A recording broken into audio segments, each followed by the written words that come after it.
Hey guys, hi. So now we are going to start the chapter plant growth, differentiation and plant growth and development. ठीक है.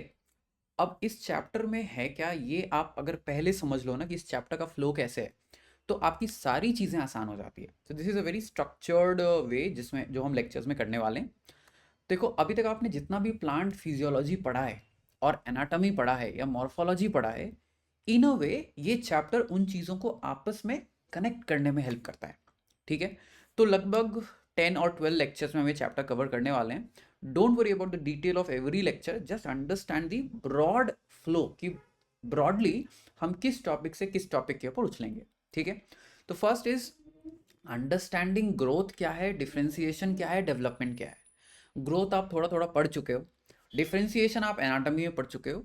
अब इन दोनों को मिला के डेवलपमेंट क्या हो रहा है वो समझेंगे. फिर समझेंगे ग्रोथ के कैरेक्टरिस्टिक्स क्या हैं. Open growth, closed growth, measurable growth, immeasurable growth, determinate growth, indeterminate growth, ये सारी चीज़ें. ठीक है. फिर हम समझेंगे कि भाई अच्छा ठीक है, ग्रोथ होता है प्लांट में, कहाँ होता है और कैसे होता है, सेल ऐसा क्या कर रहा है जो कि ग्रोथ हो रहा है. और ऐसे जब सेल्स ग्रो करते हैं तो क्या प्लांट के पार्ट्स कोई फेज में ग्रो कर रहा है, पहले कुछ होगा फिर कुछ होगा फिर कुछ होगा, ऐसा हो रहा है क्या. तो that is phases of growth. Meristematic zone, elongation zone, maturation zone, ये भी आप मॉर्फोलॉजी में पढ़ चुके हो. उन चीज़ों को कनेक्ट करेंगे. अब एक बार हमने फेजेस कर लिया, फिर हम पढ़ेंगे अच्छा ग्रोथ रेट्स. ग्रोथ हमने बोला था मेजरेबल है, कैसे कैसे मेजर करेंगे, क्या पॉसिबल ग्रोथ रेट्स हैं, और क्या प्लांट कोई प्रिडिक्टेबल पैटर्न शो करता है क्या ग्रोथ का. So that is models of growth, कि कोई पैटर्न है जिससे हम प्रिडिक्ट कर सकते हैं कि अच्छा प्लांट का ये पार्ट ऐसे ग्रो करेगा, ये चीज़ें ऐसे ग्रो करेगी. That is models of growth. फिर हम समझेंगे conditions of growth. Conditions of growth बोले तो कि प्लांट का ग्रोथ कैसे कंट्रोल हो रहा है, जेनेटिक प्रोग्राम क्या है, इन्वायरमेंटल क्यूज क्या हो सकते हैं, क्या कंडीशंस हो सकते हैं, वो सारी चीज़ें. फिर हम समझेंगे प्लास्टिसिटी. दैट मीन्स प्लांट का ग्रोथ पैटर्न ज़रूरी नहीं है कि अक्रॉस द स्पीशीज सेम हो, फर्क हो सकता है. और अगर फर्क हो सकता है तो क्यों हो रहा है, कौन करा रहा है ये फर्क.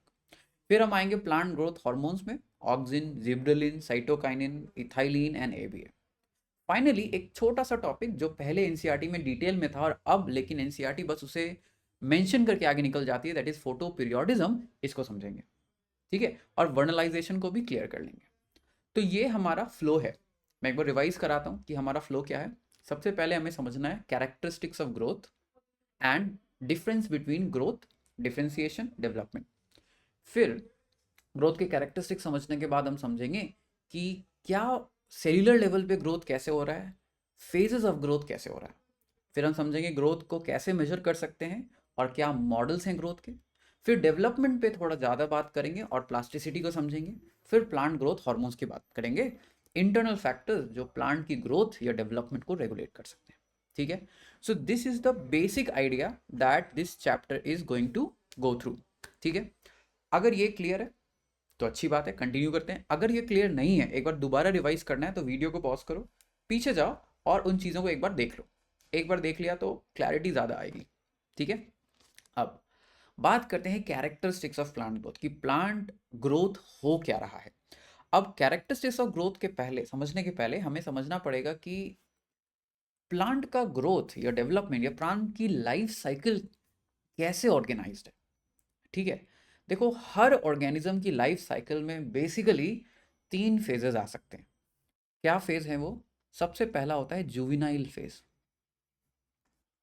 जुविनाइल फेज का मतलब है वो फेज जहां उस ऑर्गेनिज्म के पास रिप्रोडक्टिव एबिलिटी नहीं है, no reproduction ability is there.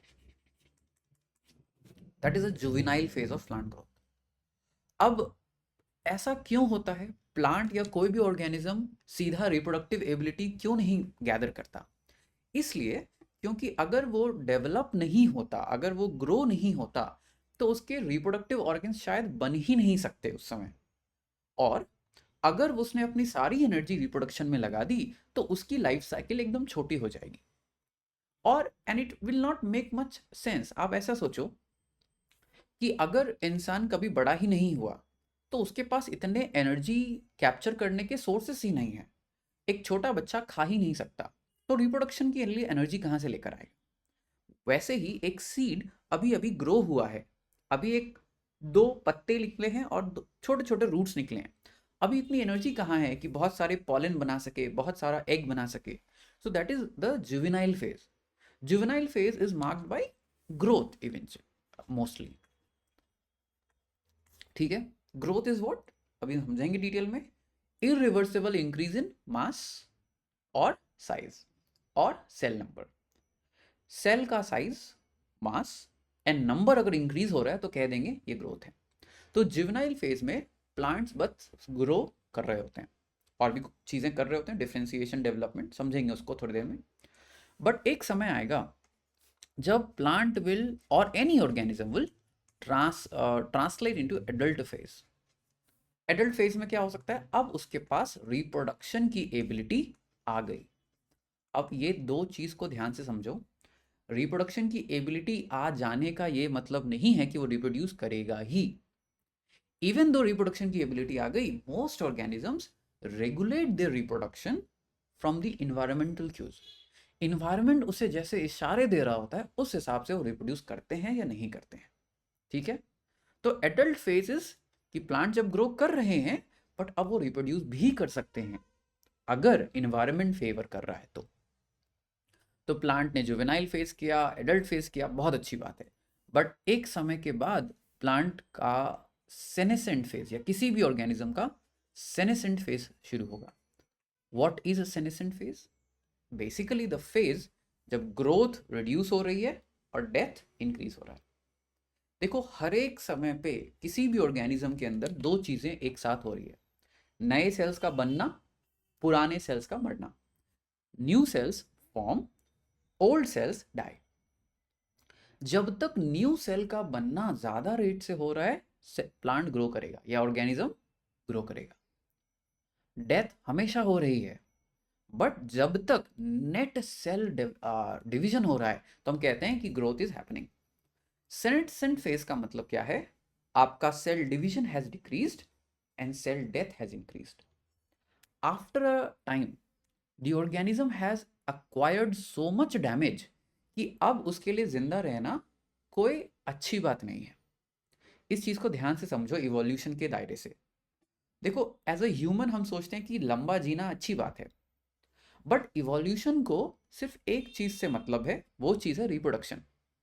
और जैसे ही डीएनए कॉपी होके नया इंडिविजुअल बन गया, वो ऑर्गेनिज्म का अब नेचर के दायरे में कोई इंपॉर्टेंस नहीं है। Nature only cares about passing of the genes. Reproduction का मतलब है इंफॉर्मेशन, द जेनेटिक इंफॉर्मेशन को कॉपी कीजिए, आगे पास कीजिए। अब अगर रिप्रोडक्शन अच्छे से नहीं हो रहा है या इतना डैमेज हो चुका है कि अब रिप्रोडक्टिव कॉपीज बैड आएंगे, तो रिप्रोडक्शन चला जाएगा और प्लांट को डाई या कोई भी ऑर्गेनिज्म को डाई करना चाहिए, मर जाना चाहिए। क्यों?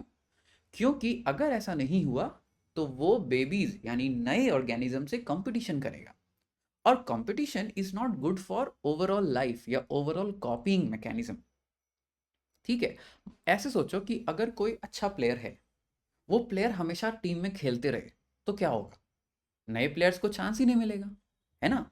और अगर वो हमेशा टीम में खेलते रहेंगे, जाहिर सी बात है एक एज के बाद उनके खेलने की एबिलिटी अब अच्छी नहीं रहेगी। तो एबिलिटी नहीं है, वो फिर भी खेले जा रहे हैं, तो क्या होगा? नए प्लेयर्स को कभी चांस नहीं मिलेगा और वो वाली टीम हमेशा हारेगी। तो इवोल्यूशन को किससे मतलब है कि भाई टीम जीतनी चाहिए, यानी डीएनए जीतना चाहिए, डीएनए आगे पास होते रहना चाहिए।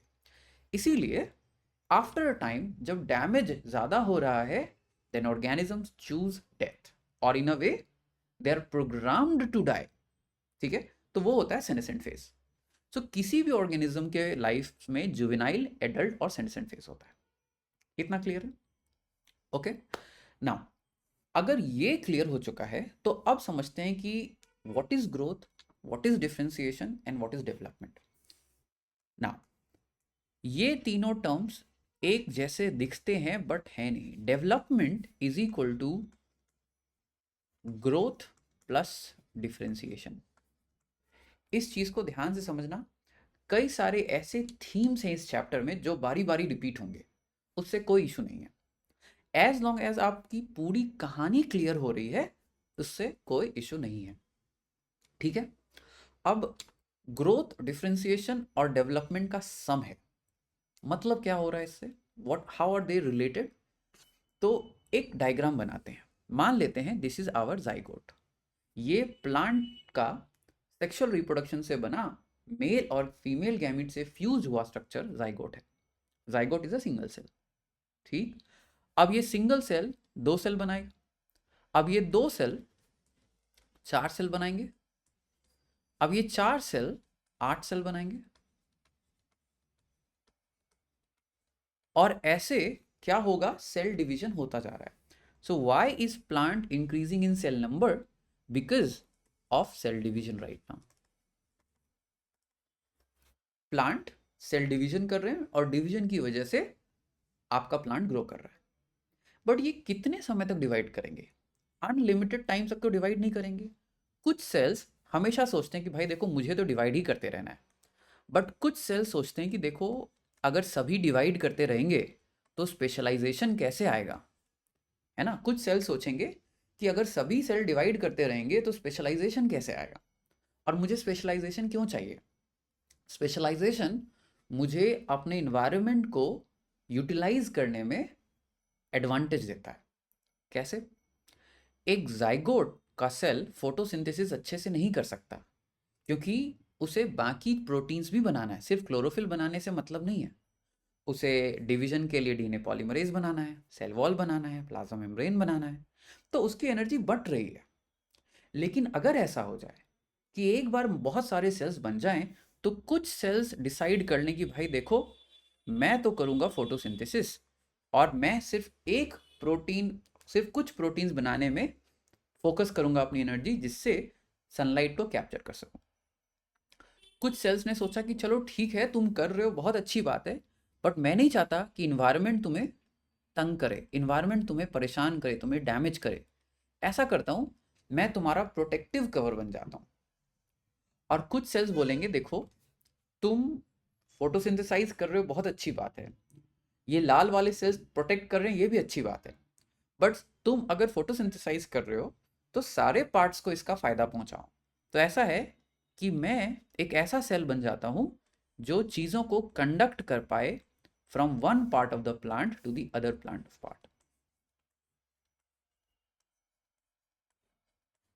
जब ऐसा होना शुरू हो जाएगा तब क्या हो रहा है, हो ये रहा है कि वो सेम सेल जिसकी शुरुआत हुई थी, वो सेम सेल ने डिवाइड किया और थोड़े समय बाद रियलाइज किया कि अनलिमिटेड डिवीजन नहीं कर सकते हम, तो ऊपर के कुछ सेल्स को डिवाइड करने देंगे, लेकिन नीचे के सेल्स स्पेशलाइज होंगे। So what happened to the cells below? These cells picked up specialized roles, यानी अब उन्होंने एक अपना अकेला अकेला काम शुरू कर दिया।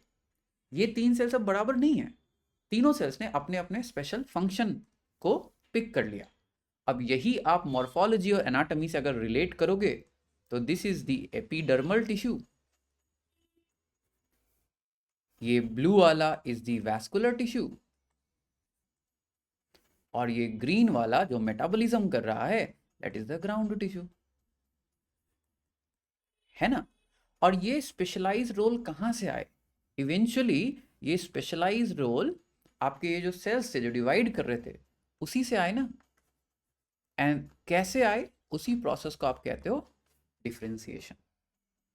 क्लियर है? सो हम कहना चाहते थे कि ग्रोथ और डिफरेंशिएशन में फर्क क्या है। ग्रोथ का प्राइमरी एजेंडा है इंक्रीज द मास, साइज और नंबर ऑफ सेल्स। ग्रोथ का एजेंडा बहुत सिंपल है, सेल का नंबर बढ़ाओ, सेल का मास बढ़ाओ या सेल का साइज बढ़ाओ। बट आफ्टर टाइम ये कुछ सेल्स बोलेंगे कि भाई तुम ग्रो करते रहो, आगे बढ़ते रहो, और मैं जो है ये जो मैं नीचे वाले जो सेल्स हूँ हम डिफ्रेंशिएट करेंगे, हम स्पेशल रोल पिक करेंगे जिससे प्लांट अपने एनवायरनमेंट में अच्छे से बिहेव कर सके। सो अगर इसी चीज को आप मिला दो, ग्रोथ प्लस डिफ्रेंशिएशन, यही बन जाता है आपका डेवलपमेंट। ठीक है। सो इन तीनों टर्म्स के बीच में रिलेशनशिप क्या है? तीनों टर्म्स के बीच में रिलेशनशिप बहुत सिंपल है। Growth plus differentiation is equal to development, ठीक है। So what is growth?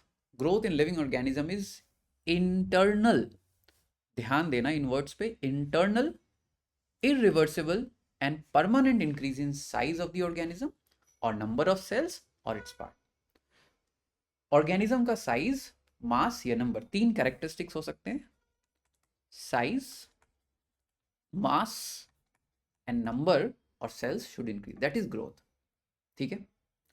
अब प्लांट के ग्रोथ के कैरेक्टरिस्टिक्स को आप ध्यान दें तो तीन कैरेक्टरिस्टिक्स हम समझना चाहेंगे। प्लांट ग्रोथ इनडिटर्मिनेट होता है, यानी ओपन होता है। अभी समझेंगे ओपन, सॉरी अभी ओपन नहीं लिखते हैं यहाँ पे, ओपन से कंफ्यूजन हो जाएगा। प्लांट ग्रोथ इनडिटर्मिनेट होगा, मेजरेबल होगा और फेजेस में होगा। ये तीनों चीज को आपको समझना पड़ेगा कि what do we mean when we say plant growth is happening in indeterminate fashion, measurable fashion and happens in phases. तो चलो पहले समझते हैं मेजरेबल का क्या मतलब है। देखो मेजरेबल मतलब आप इसे नाप सकते हो, नाप तोल सकते हो, आप क्वांटिफाई कर सकते हो कि देखो प्लांट की ग्रोथ हो रही है। अब एक चीज आप समझो, प्लांट इसलिए ग्रो नहीं कर रहा ताकि क्योंकि हम उसे नाप सके, नहीं, वो अपने लिए ग्रो कर रहा है। तो जरूरी नहीं कि आप हमेशा प्लांट ग्रोथ को एक्यूरेटली नाप सको, बट ये बिल्कुल सही है और इजी है कि हम कोई ना कोई पैरामीटर से ग्रोथ को रिप्रेजेंट तो कर ही सकते हैं, ठीक है। तो एक्चुअल ग्रोथ कहाँ हो रहा है? सेल नंबर में या प्रोटोप्लाज्म में, है ना, क्योंकि हमने ग्रोथ को कैसे डिफाइन किया था, इंक्रीज इन मास और नंबर ऑफ सेल्स। तो सेल डिवीजन होगा तो ग्रोथ होगा, सेल नया प्रोटोप्लाज्म जो उसके अंदर का मैटर है, लिविंग मैटर है, वो बनाएगा तो ग्रोथ होगा। तो सेल्यूलर लेवल पे अमाउंट ऑफ प्रोटोप्लाज्म का बढ़ना या नंबर ऑफ सेल्स का बढ़ना, दिस इज ग्रोथ। बट हमेशा हम इसको नाप नहीं सकते। आप कैसे गिनोगे कि हाँ देखो 5 सेल थे अब 10 सेल हो गए? अगर आप छोटे टिश्यू को देख रहे हो तो पॉसिबल है, बट हमेशा सेल्स इतने माइक्रोस्कोपिक हैं कि सेल नंबर को नापना उतना आसान नहीं है, अमाउंट ऑफ प्रोटोप्लाज्म को भी नापना उतना आसान नहीं। हाँ ग्रोथ वहीं हो रही है, बट उसे नापना उतना आसान नहीं है। तो इसलिए हम क्या करते हैं, हम कुछ ऐसे पैरामीटर्स चूज करते हैं जो प्रोपोर्शनल हैं इस ग्रोथ के। प्रोपोर्शनल बोले तो उसको रिप्रेजेंट कर सकते हैं, जैसे कि वेट। हमें पता है कि प्लांट अगर ग्रो करेगा तो उसका वेट इंक्रीज होगा, तो हम फ्रेश वेट नाप सकते हैं। फ्रेश वेट मतलब बिना ड्राई किए, या ड्राई वेट नाप सकते हैं। ड्राई वेट मतलब आप पहले से सुखा दोगे, क्यों? क्योंकि देखो पानी का बढ़ना और घटना वेदर पे डिपेंडेंट हो सकता है, इन्वायरमेंट पे डिपेंडेंट हो सकता है। तो हम नहीं चाहते कि हम इन्वायरमेंट को मेजर कर रहे हैं, हम चाहते हैं कि हम सेल को मेजर कर, सेल की ग्रोथ को मेजर कर रहे हैं। तो fresh weight, dry weight, length, आप रूट है तो उसका लेंथ आप नाप सकते हो, पॉलन ट्यूब वो ग्रो कर रहा है उसका भी लेंथ आप नाप सकते हो, लीफ का एरिया नाप सकते हो, स्टेम का वॉल्यूम नाप सकते हो। अगर आप रूट एपिकल मेरिस्टेम की बात कर रहे हो या शूट एपिकल मेरिस्टेम की बात कर रहे हो तो आप सेल नंबर नाप सकते हो। सो प्लांट ग्रोथ को रिप्रेजेंट करने के लिए आप डिफरेंट पैरामीटर्स का इस्तेमाल कर सकते हो। So first characteristics of growth is that it is measurable. Of course, the actual growth, which is the cell division caused increase in number और increase in protoplasm, उसको मेजर करना हमेशा आसान नहीं है। तो हम एक ऐसा पैरामीटर को मेजर करते हैं जो उसको रिप्रेजेंट कर सके, ठीक। अब इनडिटर्मिनेट ग्रोथ का क्या मतलब है? देखो एनिमल्स में ग्रोथ जो है ना वो डिटर्मिनेट होता है। मतलब क्या है डिटर्मिनेट का? डिटरमाइन हो जाना मतलब बंद हो जाना या खत्म हो जाना। आपको भी, आपने पहले पढ़ा होगा कि हमारा लाइफ साइकिल में 18 से 20 साल के बाद ग्रोथ ऑलमोस्ट खत्म हो जाती है, हमारी हाइट बढ़ना बंद हो जाती है। बट आम के पेड़ को देखा है ऐसा होते हुए? हर साल नए पत्ते, हर साल थोड़ा बड़ा हो जाता है। तो plant can continue the growth through out it's life, that is called indeterminate growth, ठीक है। सो उसके मेरिस्टेमेटिक टिश्यू जो हैं वो कुछ रीजन्स में प्रेजेंट होते हैं और वो रीजन्स हमेशा ग्रो करेंगे। So plant growth is indeterminate and localized. Localized का मतलब ऐसा नहीं कि पूरा प्लांट ग्रो हो रहा है, बट प्लांट के कुछ हिस्से जैसे कि शूट एपिकल मेरिस्टम जहां से नया शूट बनेगा, रूट एपिकल मेरिस्टम जहां से नया रूट बनेगा, वो हमेशा ग्रोथ होगा, ठीक है। So plant growth is localised as well as indeterminate throughout the life होगा। और थ्रू आउट द लाइफ होने वाला यह ग्रोथ प्राइमरी हो सकता है या सेकेंडरी हो सकता है। प्राइमरी और सेकेंडरी का मतलब क्या है ये आगे वाले वीडियो में समझेंगे, ठीक है। और प्लांट का ग्रोथ फेजेस में होता है, मतलब सब कुछ एक साथ नहीं हो रहा होगा। पहले प्लांट के सेल्स बस नंबर बढ़ाने में फोकस करेंगे। अगर प्लांट का कोई पार्ट को आप देख रहे हो तो वो पहले सिर्फ नंबर बढ़ाएगा, फिर थोड़ा मेच्योर होगा, थोड़ा सॉरी नॉट मेच्योर, थोड़ा साइज बढ़ाएगा, और फिर जाके वो डिफ्रेंशिएट करके एक नया स्ट्रक्चर बनाएगा। तो plant growth always happens in stages. There will be increase in cell number, then there would be elongation, and then there would be maturation. I hope this much is clear.